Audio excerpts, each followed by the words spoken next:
ಮೈಸೂರು ಜಿಲ್ಲೆಯ ಹುಣಸೂರಿನಲ್ಲಿ ಅಕ್ರಮವಾಗಿ ದಾಸ್ತಾನು ಮಾಡಲಾಗಿದ್ದ ಯೂರಿಯಾ ಗೊಬ್ಬರವನ್ನು ಕೃಷಿ ಇಲಾಖೆ ಅಧಿಕಾರಿಗಳು ದಾಳಿ ನಡೆಸಿ ವಶಪಡಿಸಿಕೊಂಡಿದ್ದಾರೆ. ಸುಮಾರು 18 ಲಕ್ಷ ಮೌಲ್ಯದ 1296 ಮೂಟೆ ಯೂರಿಯಾ ಗೊಬ್ಬರವನ್ನು ಜಪ್ತಿ ಮಾಡಲಾಗಿದೆ. ಸಾಲುಮರದ ತಿಮ್ಮಕ್ಕ ಉದ್ಯಾನವನದ ಮುಂಭಾಗವಿರುವ ಶೆಡ್ಗಳಲ್ಲಿ ಸರ್ಕಾರದಿಂದ ಬಿಡುಗಡೆಯಾಗಿ ರೈತರಿಗೆ ಸೇರಬೇಕಿದ್ದ ಗೊಬ್ಬರವನ್ನು ಸಂಗ್ರಹಿಸಿಟ್ಟಿರುವ ಮಾಹಿತಿ ಮೇರೆಗೆ ಅಧಿಕಾರಿಗಳು ದಾಳಿ ನಡೆಸಿದರು.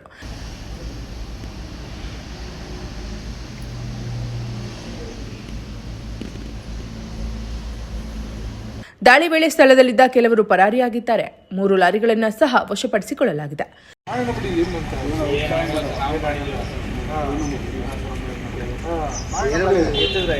ಖಾಸಗಿ ಕಂಪನಿ ಹೆಸರಿನ ಚೀಲಗಳಿಗೆ ಬದಲಾಯಿಸಿ ಮಾರಾಟ ಮಾಡುವ ದಂಧೆ ನಡೆದಿರುವ ಶಂಕೆ ವ್ಯಕ್ತವಾಗಿದೆ.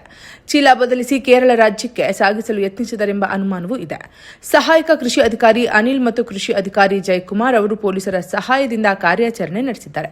ಸ್ಥಳದಲ್ಲಿ ಖಾಸಗಿ ಬ್ರ್ಯಾಂಡ್ನ ಚೀಲಗಳು ಪತ್ತೆಯಾಗಿದ್ದು, ಗೊಬ್ಬರ ಕಾಳಸಂತೆ ರಾಕೆಟ್ ಬೆಳಕಿಗೆ ಬಂದಿದೆ. ಈ ಜಾಲದ ಹಿಂದೆ ಯಾರು ಇದ್ದಾರೆ ಎಂಬುದರ ಬಗ್ಗೆ ಹುಣಸೂರು ಗ್ರಾಮಾಂತರ ಪೊಲೀಸ್ ಪರಿಶೀಲನೆ ನಡೆಸುತ್ತಿದ್ದಾರೆ. ನಮಸ್ಕಾರ, ನನ್ನ ಹೆಸರು ಅನಿಲ್ ಕುಮಾರ್ KS ಅಂತ. ನಾನು ಇಲ್ಲಿ ಸಹಾಯಕ ಕೃಷಿ ನಿರ್ದೇಶಕರು, ಹುಣಸೂರು ತಾಲೂಕು.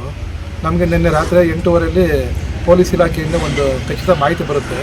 ಖಚಿತ ಮಾಹಿತಿ ಬಂದು ಇಲ್ಲಿ 2 ಗೋಡನ್ ಮಾಡಿದ ತಮ್ಮಗಳಿ ಹತ್ರ ಅಲ್ಲಿ ರೈತರಿಗೆ ವಿತರಿಸುವ ರಸಗೊಬ್ಬರವನ್ನು ಅನಧಿಕೃತವಾಗಿ ಸ್ಟೋರ್ ಮಾಡಿದ್ದಾರೆ ಅಂತ, ಸಂಗ್ರಹಿಸಿದ್ದಾರೆ ಅಂತ ಮಾಹಿತಿ ಬರುತ್ತೆ. ಆ ಮಾಹಿತಿ ಮೇರೆಗೆ ನಾವು ಬರ್ತೀವಿ. ಇಲ್ಲಿ ಬಂದು ನೋಡಿದಾಗ 2 ಗೋಡನ್ ಇರ್ತವೆ, 2 ಶೆಡ್ ಇರ್ತವೆ. 2 ಶೆಡ್ಡಲ್ಲಿ ಸರಿಸುಮಾರು 1139 ಚೀಲನ ಅಕ್ರಮವಾಗಿ ಯೂರಿಯಾ ರಸಗೊಬ್ಬರನ, ವಿವಿಧ ಕಂಪ್ನಿಗಳ ರಸಗೊಬ್ಬರವನ್ನು ಸಂಗ್ರಹಿಸಿರ್ತಾರೆ. ಸಂಗ್ರಹಿಸಿ ಏನು ಮಾಡಿದರೆ ಮುಂದಕ್ಕೆ ಅವರು ಅದನ್ನು ರೀಬ್ಯಾಗಿಂಗ್ ಅಂದರೆ ಚೀಲ ಬದಲಾಯಿಸಿ ಅವರು ಕೈಗಾರಿಕೆ ಉಪಯೋಗಿಸ್ಕೋಸ್ಕರ ಅದನ್ನು ಹೆಚ್ಚಿನ ದರಕ್ಕೆ ಮಾರಾಟ ಮಾಡೋ ದುರುದ್ದೇಶದಿಂದ ಅವರು ರೀಬ್ಯಾಗಿಂಗ್ ಮಾಡಿದ್ದಾರೆ. ರೀಬ್ಯಾಗಿಂಗ್ ಮಾಡಿ 2 ಶೆಡ್ಡಿಂದ ನಮಗೆ 1139 ಚೀಲ ಸಿಕ್ಕಿದೆ. ಇದೇ ನಾವು ತನಿಖೆನ ಮುಂದುವರಿಸ್ಕೊಂಡು ನಾವು ಮುಂದಕ್ಕೆ ಹೋದಾಗ ಅಲ್ಲಿ ಒಂದು ಇದನ್ನು ಐಚರ್ ಗಾಡೀಲಿ ಒಂದು ಸುಮಾರು 150 ಚೀಲ ರಸಗೊಬ್ಬರ ಇರುವಂಥ ವೆಹಿಕಲ್ ಇತ್ತು. ಆ ವೆಹಿಕಲಲ್ಲಿ ಯಾರೂ ಡ್ರೈವರ್ ಇರೋದಿಲ್ಲ, ಅವ್ರು ಎಸ್ಕೇಪ್ ಆಗಿಬಿಟ್ಟಿರ್ತಾರೆ. ಇಲ್ಲಿ ಏನು ಸಿಬ್ಬಂದಿಗಳು ಕೆಲಸ ಮಾಡಿದವರೆಲ್ಲ ಎಸ್ಕೇಪ್ ಆಗಿಬಿಟ್ಟಿದ್ದಾರೆ. ಹಾಗಾಗಿ ನಾವು ಇದನ್ನು ಈಗ ನಾವು ಕಸ್ಟಡಿ ತಗೊಂಡಿದ್ದೀವಿ. ಇದನ್ನು ಕಸ್ಟಡಿ ತಗೊಂಡು ಮಾಜಾರು ಮಾಡಿ ಮುಂದಿನ ತನಿಖೆನ ಕೈಗೊಳ್ತೀವಿ. ಸರ್, ಈಗ ಯಾರ್ಯಾರು ಏನಾದ್ರು ಸಿಕ್ಕಿದಾರಾ ಇದ್ರ ಬಗ್ಗೆ? ಇಲ್ಲ, ನಮ್ಮ ಇವತ್ತಿನವರೆಗೂ ನಾವು ಈಗ ಕಾಂಟ್ಯಾಕ್ಟ್ ಮಾಡೋಕ್ಕೆ ಪ್ರಯತ್ನ ಮಾಡಿದೆ. ಈ ಶೆಡ್ ಓನರ್ಗಳು ಅವರೆಲ್ಲ ಫೋನ್ ಸ್ವಿಚ್ ಆಫ್ ಮಾಡಿದ್ದಾರೆ.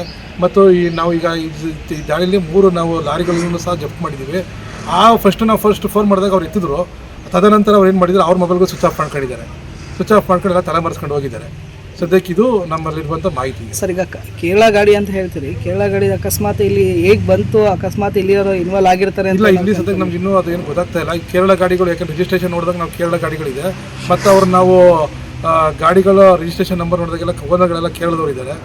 ಈ ಥರ ಹಂಗಾಗಿ ನಾವು ಇದ್ರ ಮೇಲೆ ನಾವು ಊಹಿಸಿದ್ದೀವಿ ಅವರು ಕೇರಳದವ್ರು ಇರ್ಬೋದು ಅಂತ ಇದು ಮಾಡ್ತೀವಿ. ಮತ್ತೆ ವಿಚಾರ ಹೇಳಿದ್ವಿ, KR ನಗರ ಸಂಬಂಧಪಟ್ಟಂಗೆ ಗಾಡಿಗಳು ಅದಕ್ಕೆ 1-2-3 ನಾವು ಇಲ್ಲಿ ನೋಡಿದಾಗ ಒಂದು 3-4 ಗಾಡಿಗಳು KR ನಗರ ಗಾಡಿಗಳು ಓನರ್ಗಳು ಅಗ್ರಹಾರದ ಮತ್ತು ಆ ಓನರ್ಗಳ ಗಾಡಿಗಳು. ಈಗ ಇದಕ್ಕಿಂತ ಮುಂಚೆ ನಮಗೊಂದು ಮಾಹಿತಿ ಸಿಕ್ತು. ಆ ಮಾಹಿತಿ ಚೆಕ್ ಮಾಡಿದಾಗ ಪೊಲೀಸರು ಚೆಕ್ ಮಾಡಿದಾಗ ಆ ನಂಬರ್ಗಳು ಒಂದು ಸುಮಾರು ವೆಹಿಕಲ್ಗಳು KR ನಗರದ ಗಾಡಿಗಳು ಇಲ್ಲಿ ಬಂದು ಹೋಗಿರುವಂಥದ್ದು ಇದಿದೆ. ನಮಗೆ CCTV ಸದ್ಯಕ್ಕೆ ರನ್ನಿಂಗ್ 2-3 ಇದೆ.